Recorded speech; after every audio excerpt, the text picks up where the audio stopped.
Guys good morning, welcome to my new blog. Bhavna Yogesh, कैसे हैं आप सब? होप आप सब अच्छे होंगे, हेल्दी होंगे, सेफ होंगे।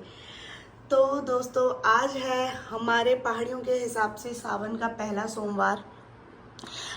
वैसे सबका सोमवार सावन तो पहले से ही शुरू हो गया था, बट पहाड़ियों में जो सावन होता है, जो भी मेरे दोस्त पहाड़ से होंगे, उत्तराखंड से होंगे, वो सब जानते होंगे कि हम सबके लिए हम सबका सावन 16 तारीख जो हमारा हरेला पर्व होता है उसके बाद से स्टार्ट होता है। तो हिसाब से आज हमारा सावन का पहला सोमवार है।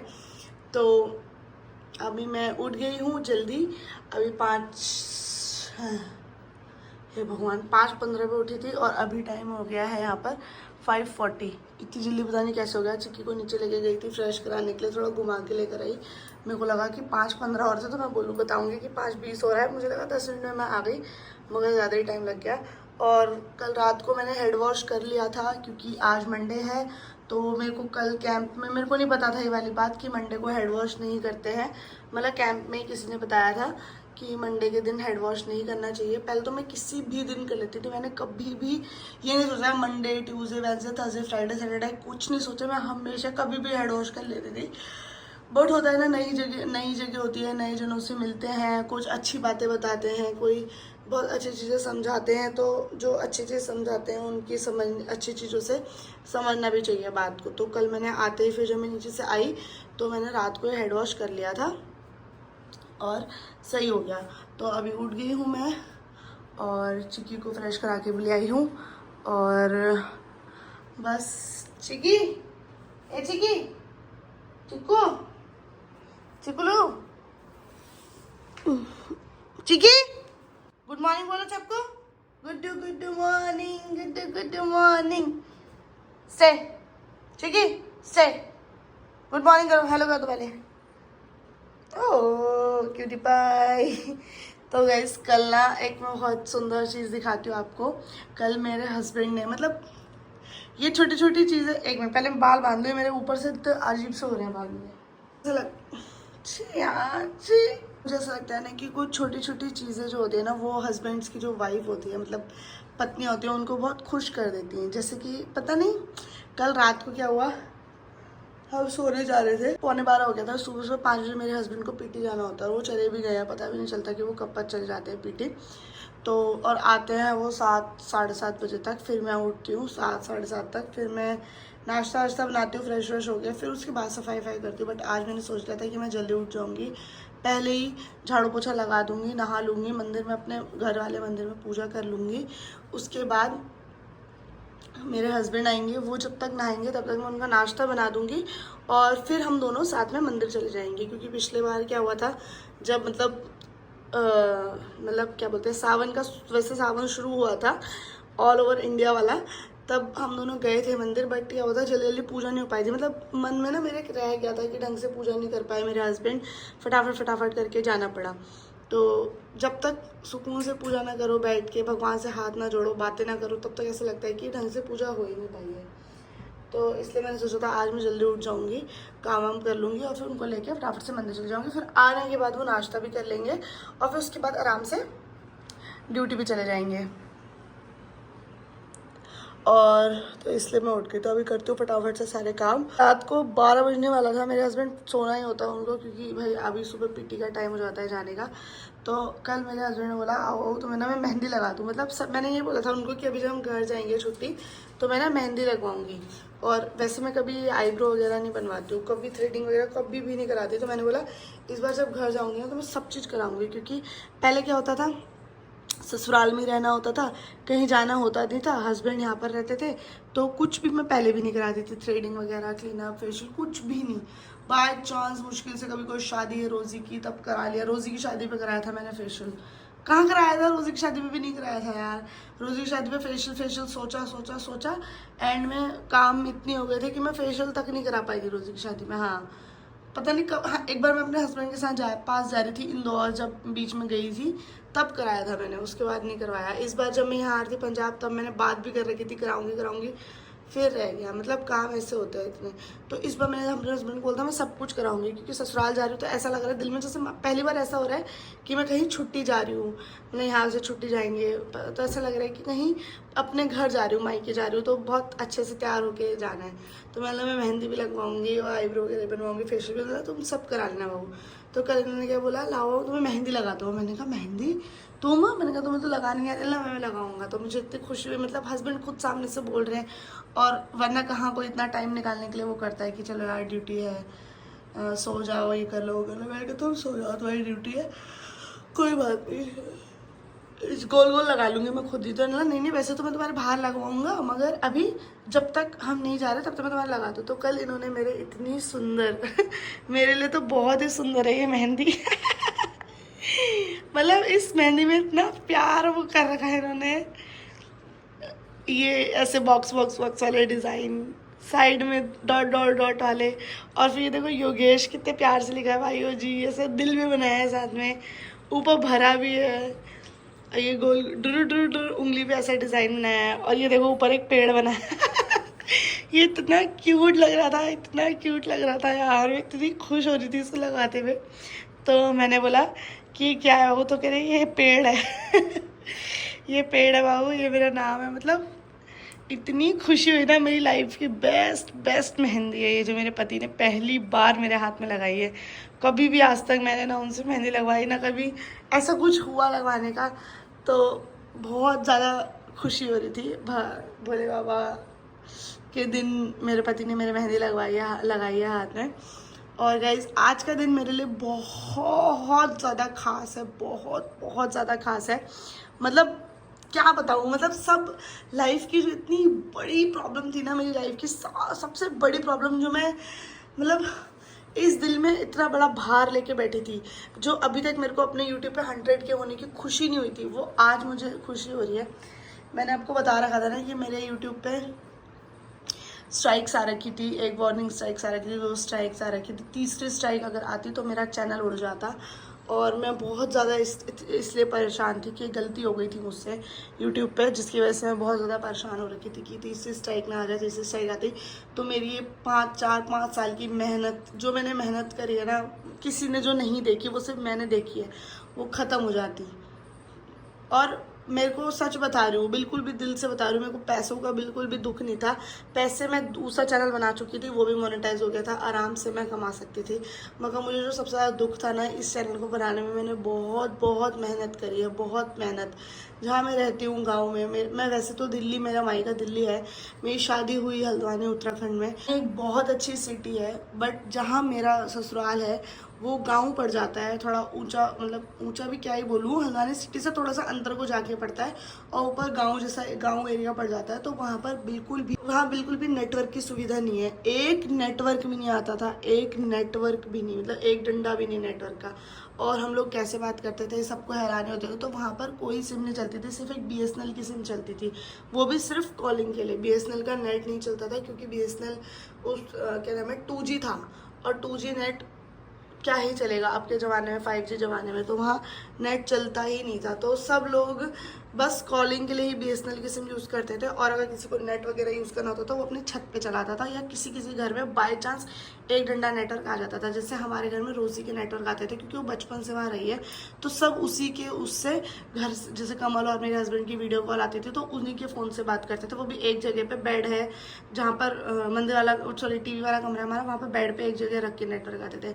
तो इतनी प्रॉब्लम फेस करी ना मैंने शादी के बाद 3-4 साल, तो बहुत ही ज़्यादा। मैंने क्या, सब नहीं करी, बट ये था मैं थोड़ा वीडियोज़ वगैरह बनाती थी, व्लॉग्स बनाती थी, तो मेरे को कुछ ज़्यादा ही दिक्कतें फेस करनी पड़ी। अब मैं इंस्टाग्राम पे प्रमोशंस की वीडियो बनाती हूँ। प्रमोशंस में क्या होता है, उनका कोई सॉन्ग रिलीज़ होता है, वो मेरे को देते हैं, मुझे वो रील बनानी होती है 15-30 सेकेंड की, और फिर उसको पोस्ट करना होता है, और उसकी पेमेंट मुझे मिलती है। ऐसा मंथ का हिसाब रहता है। तो क्या ना, क्योंकि मेरे इंस्टाग्राम पे फॉलोअर्स ज़्यादा थे। अब क्या हुआ, मैं वीडियोस बनाने के लिए चिकी, और मेरे को वीडियोस बनानी, तो पहले तो पूरा दिन मैं जॉब करती थी वहाँ पर, पूरा दिन जॉब करती थी, घर आती थी, खाना बनाती थी, उसके बाद खाना वाना खा के बर्तन वर्तन धो के, रात को मेरे पास जब सब सो जाते थे या नहीं भी सोते थे, 11-12 बज जाते थे, फिर उसके बाद जाती थी मैं छत पे रात को लाइट जला के, और 10-15 सेकंड का सॉन्ग ऊपर से खोल के लाती थी, मतलब लोड करके लाती थी गाना, फिर नीचे आती थी अपने रूम में, फिर वीडियो बनाती थी। ऐसी एक दिन की 5-5 6-6 वीडियोस होती थी, 5-5 6-6 चक्कर लगाती थी, बना के सब ड्राफ्ट में रख लेती थी, उसके बाद एक साथ जाके छत पे पोस्ट करती थी।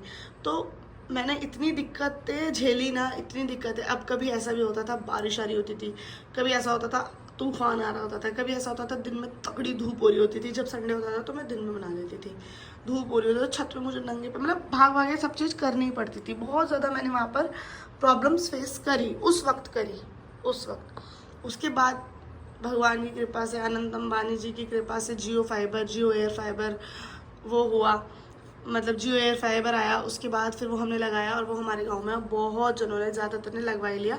तो वाईफाई ही है एक तरह का, तो बढ़िया वाईफाई अब लग गया। उसके बाद पहले वो था नहीं, उसकी सुविधा हमारे गांव में नहीं थी, फिर आ गई, फिर हमने लगा ली। बट वो भी कब आई, 3-4 साल बाद। अब व्लॉग्स तो पूछो ही मत, अब छत पे व्लॉग्स तो डल नहीं सकते थे, चलो रील तो 15 सेकंड की डल गई। व्लॉग्स के लिए मैं क्या करती थी, व्लॉग बना के रखती थी, 3-4 दिन के व्लॉग इकट्ठे।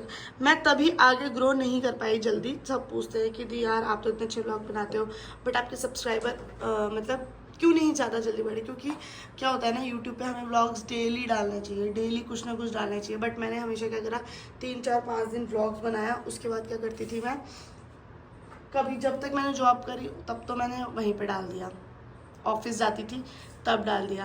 कभी कभी क्या करती थी, व्लॉग बना के रख लिया। अब व्लॉग भी क्या बनाती थी, जब जॉब करती थी तब मैं डेली व्लॉग बनाती नहीं थी, कभी कभी बनाती थी जब घर में होती थी, संडे का। फिर वही होता था 5-6 दिन बाद एक व्लॉग बनाया, तो वही रीच नहीं ग्रो हो पाती थी। सब कुछ करने के बाद फिर मैंने जॉब छोड़ी जब मैं इंदौर गई थी। फिर इंदौर से आई तो मेरी जॉब नहीं थी, मैंने जो कहीं ज्वाइन भी नहीं करा, क्योंकि मेरा ये था कि मुझे दोबारा से कहीं ना कहीं जाना पड़ेगा। फिर मैं क्या करती थी, 5-6 दिन के ब्लॉग इकट्ठे करती थी जब मैं घर पे रहती थी। फिर मैंने ब्लॉगिंग पे ध्यान दिया, 5-6 दिन के ब्लॉग इकट्ठे करती थी। फिर मार्केट जाती थी, जैसे जो सलून है जहाँ पर मेरा ट्रीटमेंट होता है हेयर का, वहाँ का वाईफाई का मेरे पास पासवर्ड था। मैं वहाँ जाती थी, उनकी शॉप के बाहर खड़े होके, मतलब ऐसे टाइम देखा कि उनकी शॉप के बाहर खड़े होके उन्हें बिना बताए फिर मैं वहाँ व्लॉग पोस्ट करती थी। जहाँ कभी कभी सोना को ट्रीटमेंट के लिए जाती थी, वहाँ का वाईफाई का पासवर्ड था, तो उनके वाईफाई से पोस्ट करती थी सारे व्लॉग्स एक साथ, फिर अलग अलग दिन उनको पब्लिक करती थी। तो बहुत ज़्यादा प्रॉब्लम्स देखी। चीकू ये क्या करा बेटा, चप्पल क्यों लाया तू यहाँ है। बस फिर ऐसी चीज़ें हुई, तो मुझे इस बात का दुख था कि इतनी मेहनत करी तो ये चैनल नहीं जाना चाहिए। यार चिकी इतनी बड़ी हो गई, देखो यहाँ तक हाथ रखने लग गई, पहले बेचारी छोटी सी थी बाबू। तो इसी चीज़ का मुझे सबसे ज़्यादा दुख था कि यार मेरा चैनल नहीं जाना चाहिए, क्योंकि मैंने इसमें इतनी मेहनत करी है, इतनी मेहनत, और इसमें और किसी ने भी मेहनत नहीं करी है। जैसा होता है ना कि हाँ, मतलब कि मेरे लिए कभी वीडियो किसी ने एडिट कर दी हो, कभी मेरी वीडियो किसी ने शूट कर, नहीं, वो सब मैं खुद करती थी, सब कुछ रात की मेहनत थी उसमें मेरी। तो मैं नहीं चाहती थी कि ये इस चैनल को कुछ हो। और सबसे ज़्यादा उसमें चिकुनो यहाँ कुछ काटेगी फिर पंगे करेगी। गाइस चिकी को ऊपर आना था, इसलिए हल्ला करके इसने दिमाग खराब कर दिया था, तो इसलिए मेरे को दुख था। और सबसे ज़्यादा दुख मुझे इसमें था क्योंकि उसमें पुरानी मेरी सारी यादें थी। यार जब से मैं व्लॉगिंग स्टार्ट करने लगी थी, तब से छोटे से व्लॉग से लेके मेरा आज तक का व्लॉग उसमें डला था उस चैनल पे। तो इसलिए मैं उसको नहीं चाहती थी कि वो जाए। क्योंकि मैंने ना हमेशा व्लॉगिंग करी, तो मैंने ये सोच के करी कि जो मेरे बच्चे हैं, मतलब हार्दिक है, गुन्नू है, लक्कू है, उन सबकी उसमें सबसे ज़्यादा उनकी, और किसी से मुझे इतना नहीं था, मेरे बच्चों की यादें उसमें थी। तो मैं उसको नहीं उसमें से हटाना चाहती थी, क्योंकि उनके पैदा हुए से, गुन्नू के तो नहीं मगर हार्दिक के और लक्कू के पैदा होने से लेके बड़े होने तक उसमें सब कुछ था, सारी यादें थी। और मैं चाहती थी जब वो बड़े होंगे तो वो अपने बचपन की सारी चीज़ें देखेंगे। ठीक है ना, इधर आओ, देखेंगे तो उनको बहुत खुशी होगी, और हम भी देखेंगे तो अच्छा लगेगा जब हम बड़े हो जाएंगे कि कैसे थे जब हम शुरू में ब्लॉग बनाते थे। तो फाइनली भगवान की कृपा से जो भी होता है ना, मैं एकदम खुल के आपको हर चीज़ बताती हूँ, ये नहीं बता रही सीधा कि हाँ आज मेरी स्ट्राइक हट गई है। पूरी कहानी बताइए पहले, कोई लोग तो बोर भी हो गए होंगे ना। तो अब गाइस क्या हुआ ना, फिर मेरे चैनल पे स्ट्राइक आ गई। मैंने मतलब अब यूट्यूबर हूँ तो प्रमोशंस भी करूँगी, बट किसी ने बहकावे से मुझसे एक ऐसी प्रमोशन करा दी जो कम्युनिटी गाइडलाइंस के ख़िलाफ़ थी, और मेरे से गलती हुई जो मैंने वो वीडियो की प्रमोशन करी, और मेरे चैनल पे 2 स्ट्राइक्स आ गई, और मैं मतलब इतनी टूट गई ना। वो वक्त मेरा ऐसा था, इतना मैं अपने मिसकैरेज में भी नहीं रोई जितना मैं उसमें रोई। मैं रातों खाना नहीं खा पाई, मेरा दिल इतना भारी हो गया कि यार सब मेहनत चली गई एक साथ। 1 लाख फॉलोवर होने वाले थे, सारी मेहनत ख़त्म हो गई मेरी। मैं इतना रोई, किसी का समझाने का कोई मुझे असर ही नहीं हो रहा था, क्योंकि पता नहीं क्यों वो मेहनत मैं ही फील कर पा रही थी अपनी, कि मेरे से क्या छूट गया हाथ से, क्या मैंने गलती कर दी भगवान। तो सबसे पहले वार्निंग स्ट्राइक आई, बहुत डर गई मैंने जल्दी से सारी वीडियोस डिलीट कर दी। 2 दिन बाद मेरी 1 स्ट्राइक आ गई, मैं मतलब ऐसी हो गई, टूट गई बिल्कुल। अब मेरे को ये था बस 2 स्ट्राइक और आएगी, चैनल ख़त्म हो जाएगा, क्योंकि वीडियो 5-6 डल चुकी थी उस वाली प्रमोशन की, बट डिलीट कर दी थी मैंने। बट पता नहीं यूट्यूब पे शायद ये भी है कि आप डिलीट कर दोगे तो डिलीटेड वीडियो पे भी स्ट्राइक आएगा, अगर आपने कुछ ऐसी वीडियो डाली है तो कम्युनिटी गाइडलाइंस के खिलाफ। मतलब मैंने नोचेगी मीज मारूंगी बहुत, शैतानी मत करा कर जी की बहुत ज्यादा शैतान हो रही है। तो वही फिर दिक्कत हो गई थी। बट फिर जब मेरी 1 स्ट्राइक आई तो उसके बाद क्या होता है, 1 हफ्ते तक हम यूट्यूब पे कोई वीडियो नहीं डाल सकते। मतलब मेरे चैनल की पूरी बैंड बज गई थी बहुत ज़्यादा। 1 हफ्ते तक मैंने कोई वीडियो नहीं डाली। 1 हफ्ते बाद मेरा चैनल ओपन हुआ, मैंने वीडियो डाली 18 तारीख को, अपनी बहन की शादी के दिन। मेरे मामा की बेटी की शादी थी, ठीक। 19-20 को गैप रहा, 21 तारीख को मतलब 20 को मैं अपने ससुराल वापस आई। 21 तारीख को मैं अपने ससुर जी के साथ कहीं गई थी, कुछ मतलब मेरे पापा ने हल्द्वानी में ज़मीन ली थी, वहाँ गई और रजिस्ट्री के लिए, और वहाँ मेरी दूसरी स्ट्राइक आ गई। मतलब ऐसी हालत हो गई वहाँ पर, ऐसी हालत, ऐसा लगा पैर के नीचे ज़मीन खिसकना बोलते हैं, तो वो मैंने उस दिन फील करा था। मैं पूरी टूट गई वहाँ पर, मैं इतना रोई, वहाँ खड़े होके इतना रोई। सब मुझे देख रहे, मतलब जो हमारे साथ गए थे वो भी, कि क्या हो गया एकदम भाभी को, क्योंकि गांव के भैया थे तो उनका पता नहीं क्या हो गया, इतना रो रही हो। पापा को तो पता चल गया था, पापा बेचारे क्या ही बोलते हैं, वो समझ गए थे कि इसकी दूसरी स्ट्राइक आ गई, तो वो भी परेशान थे। मेरे ससुराल वाले ने मुझे बहुत हौसला दिया, मगर उस वक्त कोई फ़ायदा ही नहीं हो रहा था उस हौसले का, क्योंकि मैं इतनी दिल से वो हो रखी थी, डरी हुई थी। फिर घर के आई, उस वक्त मेरे सर में ऐसा पहाड़ टूटा था ना दुखों का। बोलते हैं ना कि दुख आते हैं तो एक साथ ही सारे आते हैं। स्ट्राइक आई, उससे 1 दिन पहले मैं दिल्ली से आई थी, मैं अपने दोस्तों के साथ वाटर पार्क गई थी, तो मेरे आईफोन, जो मेरा इससे पहले आईफोन था, उसमें मेरे पानी चला गया था 14 में, और मेरे पूरे फ़ोन की बैंड बज गई थी। वैसे तो वाटर एग्जिस्टिंग प्रूफ होता है, बट क्या हुआ था मुझे पता ही नहीं चला, मेरे फ़ोन में पानी चला गया, कवर के पीछे घुस गया था वो, मेरा पीछे से बैक पैनल टूटा हुआ था, तो उससे घुस के पूरी रात पानी घुस गया था अंदर, और फ़ोन पूरा बंद हो गया था। अब उस टाइम मेरे पे सच में इतनी सेविंग्स भी नहीं थी कि मैं नया फ़ोन ख़रीद लूँ, कुछ मेरे पास 40-50,000 रुपीज़ थे। तो ऐसा हो गया था, क्या हो गया यार, एक साथ सब ख़त्म हो गया। मैं कहाँ से नया फ़ोन लाऊँ, कैसे सब शुरू करूँ, मेरा पूरा फ़ोन का डेटा चला जाएगा, सब कुछ जो इसमें मेरे मतलब वही सबकी यादें, सबका फ़ोन, सबका बचपना, मेरे मम्मी की फ़ोटोज़, सब कुछ मेरे फ़ोन में पहले से ही। और मुझे नहीं नॉलेज थी इतनी कि सारा डेटा आ सकता है वापसी, बट लोग इतने वो होते हैं ना, क्या बोलूँ मैं। फिर उसी दिन जिस दिन स्ट्राइक आई, मुझे सर्विस सेंटर जाना था। अब ऐसा दुख हो रखा है, स्ट्राइक आ गई, और ऐसा दुख हो रखा है मुझे वहाँ जाना है, कैसे जाती मैं, अकेली हूँ मैं, कोई मेरे साथ भी नहीं था कि चलो कोई चले जाए या मेरा कोई साथ दे दे, कोई नहीं, मैं अकेली थी। कौन जाता, पापा बेचारे को घर जाना था, हल्द्वानी वाले पापा को, मम्मी अकेली थी घर में। रजिस्ट्री वगैरह होने के बाद मैं वहाँ रो रही हूँ, मतलब वहाँ फ़ोटो खींच रही है, मेरी आँख भरी पड़ी हैं। फिर मैंने पापा से कहा आप जाओ, मैं जाती हूँ। फिर मैंने अपने दिल्ली वाले पापा से बात करी फ़ोन पे, मैं इतना रोई ऑटो में, इतना रोई, अकेली बैठी थी मैं ऑटो में रो रही।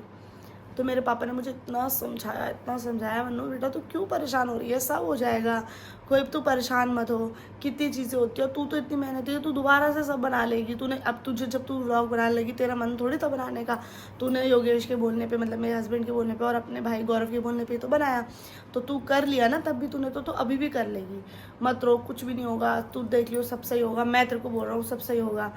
अब 21 दिन तक मेरा चैनल बंद हो चुका था, मतलब 21 दिन तक मैं वीडियो नहीं डाल सकती थी दूसरी स्ट्राइक आने के बाद।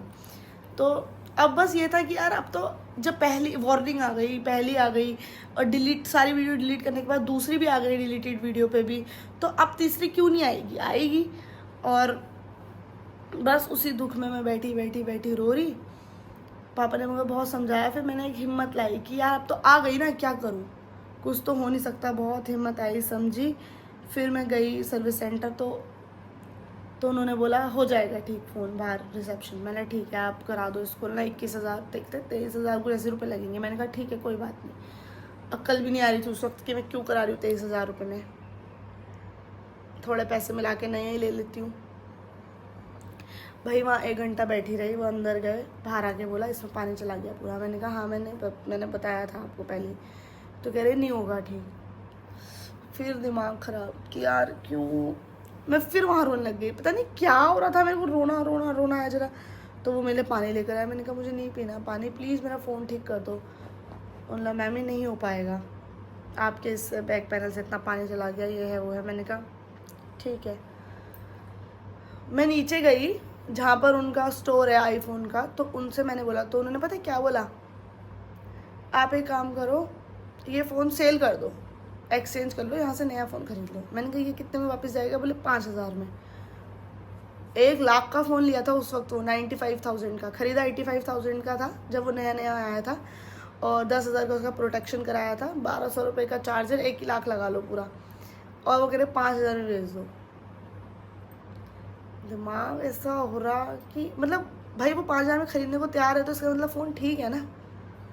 और बोला मैं डेटा भी दे दूँगा आपको सारा, और ऊपर सर्विस सेंटर वाले ने पता है क्या बोला, डेटा नहीं मिलेगा इसका। इतने घटिया लोग बैठे हैं दुनिया में, इतने घटिया लोग कि क्या बताऊँ। जबकि उसकी डिस्प्ले डल भी सकती थी, सब कुछ हो सकता था, उन्होंने नहीं किया। रुद्रपुर में जो मॉल है वहाँ का बता रही हूँ मैं, ये आईफोन सेंटर का, सर्विस सेंटर का। इतने बेकार लोग हैं।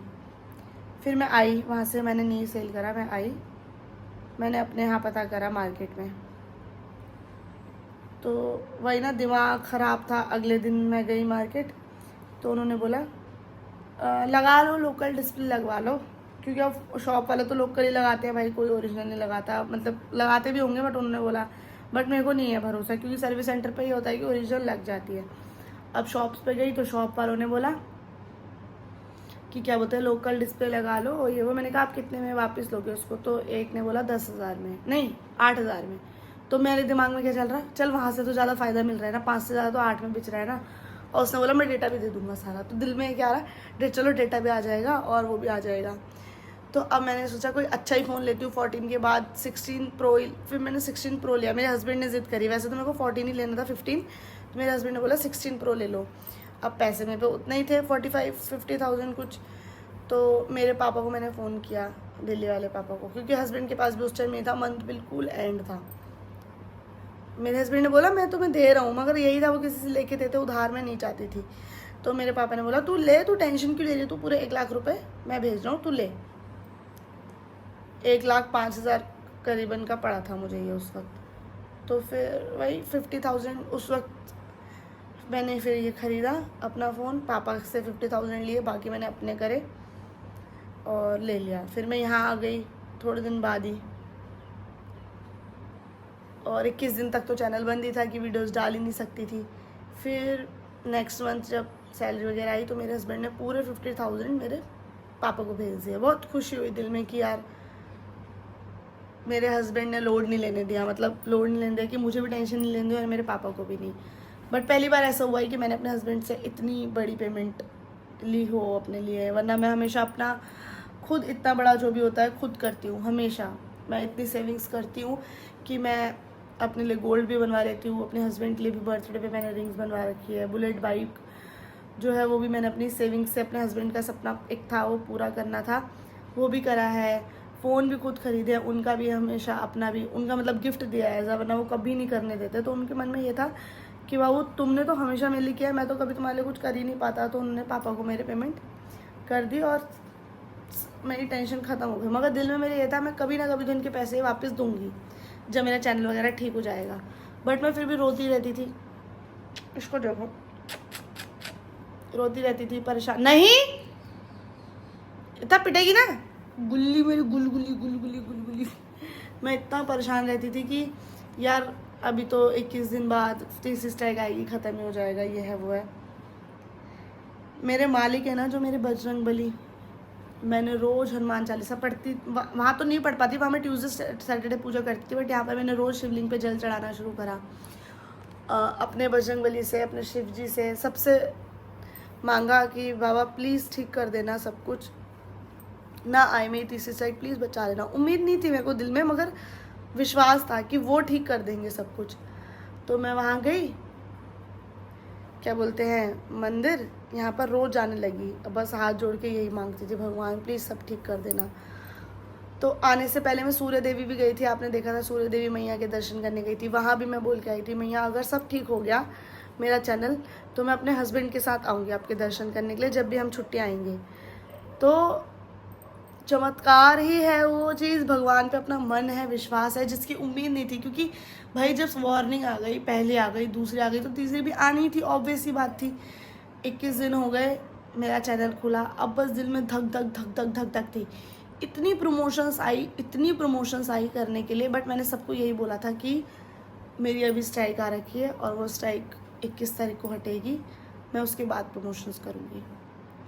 मगर अच्छी प्रमोशंस थी, मतलब वो अब मुझे समझ आ गया था कि कौन सी नहीं करे, तो वो सब मैंने बोला कि मैं बाद में करूँगी। अब आज फाइनली 21 तारीख है और मेरे मालिक, मेरी सूर्य देवी मैया, मेरे बजरंग बली, मेरे शिव जी, खाटू श्याम बाबा, सारे भगवान जी जो हैं, उनके आशीर्वाद से मेरे चैनल से तीनों स्ट्राइक आज हट जाएंगी। आज लास्ट डे है 21 तारीख और कल 22 तारीख। कल मतलब एक भी स्ट्राइक शो नहीं होगी, क्योंकि यूट्यूब का ये नियम है कि 90 डेज़ बाद अपने आप ही स्ट्राइक एक्सपायर हो जाती है। तो 90 दिन मैंने ये 3 महीना कैसे गुजारे हैं ना, मैं सोच ही नहीं सकती हूँ। एक एक दिन टेंशन में देख देख के मेल आती थी, मेरी धक यहाँ से धक धक निकल जाती थी। और मेरे को इतनी मेल्स आती है क्योंकि कुछ ना कुछ काम से आती रहती है, तो यहाँ से धक धक धक धक थी। तो मेरा 100K हो गया, मुझे उसकी भी कोई खुशी नहीं थी, क्योंकि अभी तक मेरे वो नहीं हटी थी स्ट्राइक। तो दिल में बस यही था कि यार ये हटे तब मैं असली खुश हूँ। सिल्वर प्ले बटन के लिए आपने बोला था कि अभी तक नहीं आया, सिल्वर प्ले बटन के लिए अप्लाई नहीं हो पा रहा था क्योंकि स्ट्राइक्स थी चैनल पे। स्ट्राइक हटती तब मैं अप्लाई कर पाती, स्ट्राइक हटी, मैंने अप्लाई कर, अब आज हट जाएगी तो मैं अप्लाई करूँगी। बट आज का दिन मेरे लिए बहुत ख़ास है, बहुत ज़्यादा। आज जो मैं दिल से हूँ, असली खुश हूँ। अभी भी मेरा दिल ऐसा धक धक धक धक धक धक कर रहा है कि आज का दिन निकल जाएगा और कल सब ठीक हो जाएगा, मेरे भगवान, मेरे बजरंग बली की कृपा से। तो मैं बस यही आपको बोलूँगी, आप जो भी भगवान जी को मानते हो बहुत मानो, उन पे विश्वास रखो। जो वो करते हैं ना वो ठीक करते हैं। पापा ने भी मेरे को बोलता जो वो करेंगे मन्नू ठीक करेंगे, तेरा चैनल अगर हटेगा तो उन्होंने जो सोचा होगा वही होगा, ठीक हटेगा तो हटेगा। क्या पता तेरी ज़िंदगी में कोई नई खुशी आने वाला हो, तेरा चैनल बहुत अच्छा चले दूसरा वाला। तो भगवान की कृपा से दूसरा चैनल भी मेरा 3-4 दिन में मोनेटाइज भी हो गया। और बट उस चैनल को फिर मैं अभी यूज़ नहीं कर रही क्योंकि मेरा यही वाला चैनल ठीक हो गया। इतने अच्छे अच्छे ब्लॉग्स थे उसमें, जब मैं यहाँ पर आई थी वो सब मैंने उस चैनल पे डाले, बट वो फिर मैंने चैनल छोड़ दिया क्योंकि अभी मेरा सब कुछ ठीक हो गया था। तो मैं इसी पे ब्लॉगिंग कंटिन्यू करूँगी। जाओ नीचे जाओ। तो उसमें भी कुछ ना कुछ वीडियोस डालूँगी, बट अब एक रेगुलर रखूँगी चीज़ों को। बाकी चलो गाइस, फिर ये व्लॉग यहीं तक था, मुझे बस यही वाली खुशखबरी देनी थी। अब मैं दूसरा व्लॉग स्टार्ट करती हूँ जो कि आएगा परसों। ये वाला तो मैं कल डालूँगी और वाला डालूँगी परसों, क्योंकि ये वाला बहुत बड़ा हो गया है, एक साथ इतना बड़ा व्लॉग क्या ही डालना और क्या ही चीज़ काटूँ। क्योंकि इस व्लॉग में मैंने जो अपनी चीज़ें बताई हैं लाइफ की, बहुत ज़्यादा टेंशन वाली, वो बता दी सारी। बहुत ज़्यादा दर्द, बहुत दुख, समझ सकते हो आप कि कैसा, जब कोई मेहनत करे तो दिल और वो टूट बिखर जाए मेहनत तो कैसा लगता है। तो मैं झाड़ू पोछा सफाई करती हूँ, दूसरा व्लॉग बनाती हूँ, इसको करते हैं ये पे एंड। अगर आपको अच्छा लगा हो तो लाइक शेयर सब्सक्राइब कर देना और अब प्लीज़ अच्छे से मेरे को सपोर्ट करना, जिससे कि मैं आगे अच्छे अच्छे व्लॉग्स बनाऊँ। और अब बस थोड़े दिन, 4-5 दिन बाद हम छुट्टी जाने वाले हैं घर, तो आपको बहुत ही ज़बरदस्त व्लॉग देखने को मिलेंगे घर वाले, घर के। तो मैं मस्त मस्त बनाऊँगी और चिक्की को भी हम लेके जाएंगे, तो सब आपको दिखाऊंगी ट्रेन में चिक्की हमें कैसा परेशान करेगी, अभी तो हमें भी नहीं पता।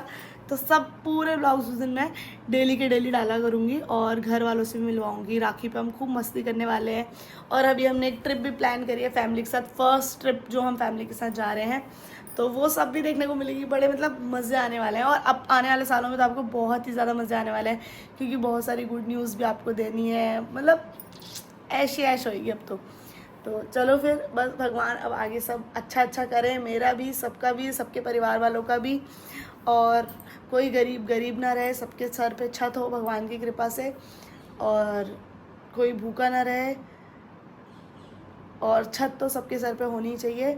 बाकी किसी की ज़िंदगी में दुख ना हो, सबके पतियों की लंबी उम्र हो, खुशी मिले, सबके पति प्यार करे, सबकी बीवियाँ प्यार करे, इज़्ज़त करे, सबके सास ससुर अपनी बहुओं को समझे, इज़्ज़त दें, प्यार दें, बहुएं अपने सास ससुर को इज़्ज़त दें, प्यार दें, बस। और इंसान दिल से सच्चा हो, दूसरों की इज़्ज़त करने वाला हो, बस मैं यही चाहती हूँ। और भी बहुत चीज़ें हैं लाइफ में, दुख हैं, दर्द हैं, वो तो आते जाते रहते हैं। अपनी तरफ से इंसान को हमेशा सही होना चाहिए। बस मैंने कभी किसी का बुरा न चाहा, न कभी करा, और ऐसा ही मुझे लगता है सब इंसानों को होना चाहिए। बाकी तो चलो ठीक है फिर गाइस, चलते हैं। नेक्स्ट ब्लॉग में कल के यहीं से करती हूँ कंटिन्यू। बाय।